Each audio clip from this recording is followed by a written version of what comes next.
piči, vole, se na to vyseru, co mě budí za čuráka? Kurva, jsem vymrdaný, se na to vyseru.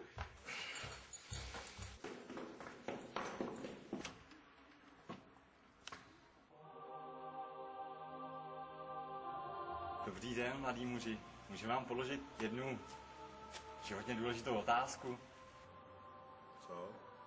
Jakou roli ve vašem životě hraje Ježíš a jeho hvězdné poselství? Co to do kundy je? Zase nějaký skurvenýho vystí, no do prdele! Mladý muži, synu boží, přece v tak krásný den není důvod ke zlosti. Přijmi tuto publikaci jako dár a podejme si ruku na důkaz našeho věčného přátelství. A dost, kurva!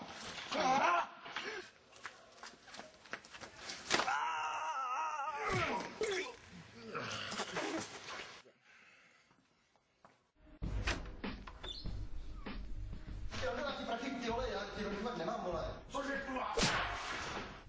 Co děláš, kurva, vole? Teď si kurva sebereš a půjdeš si domů pro ty prachy, jasný? Je mi jedno, jestli sebereš hlavní z peněženky, ale prostě mi je teď hned přineseš, nebo ti seřeš tak, jako jsi to ještě nezažil, ty kurvo! No vidíš, že to šlo, a ani to nepovedlo. Budeš se muset rychle pohybovat, takže si seženeš něco na 4 kolech, co ti urychlí cestu.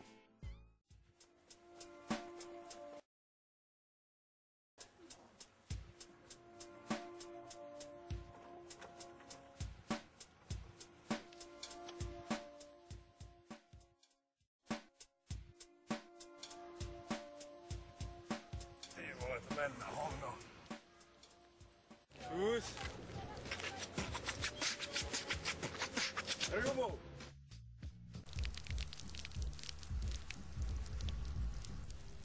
No to si děláš, prdel. Vole, čus, ty vole. Hej, když tě vidím, nemůžeš mi půjčit nějakou latou, ty vole, potřebuji školáru, super prdeli. Ty vole, fakt nemám ani korunu teďka. Nemáš, vole, jo, tak to jsi mi hovno platný, vole.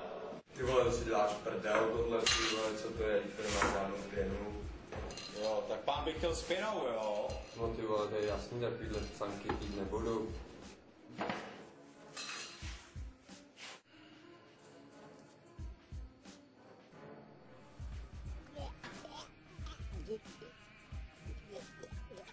No, tak tady to máš. Dík.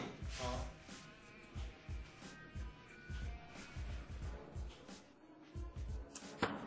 Jako křep. Prosím vás, pomohl byste mi s kočárkem? Nevidíš, že spěchám, ty píčo? Já ti dám mě zdržovat, ty svině.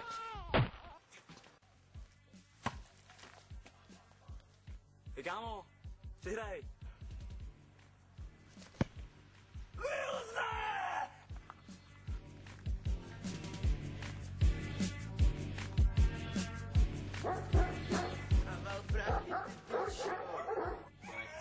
To machruješ, držko do píči, vole. To nechceš.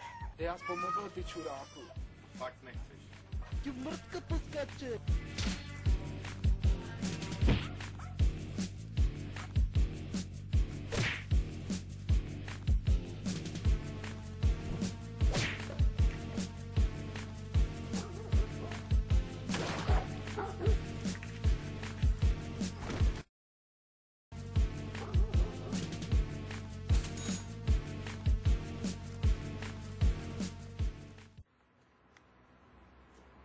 Tati, já chci do lesa na pátkový les. Jsi posral, ne? Tati, Nech toho, Tomáši. ale tati... Tati, dej mi líznout. Jsi vlastní. Tati, já to chci. Drž hubu už. A tak se stalo, že Igor Larionov byl Jardovým výkonem nadšený a okamžitě mu nabídl spolupráci.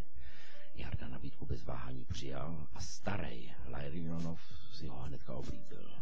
Potom už to šlo ráz na ráz. Jarda si rychle osvojil násilnické metody a stal se právoplatným členem gangu se vším, co k tomu patří. Nájemné vraždy, hrvačky, přestřelky, drogy, dětský houpačky.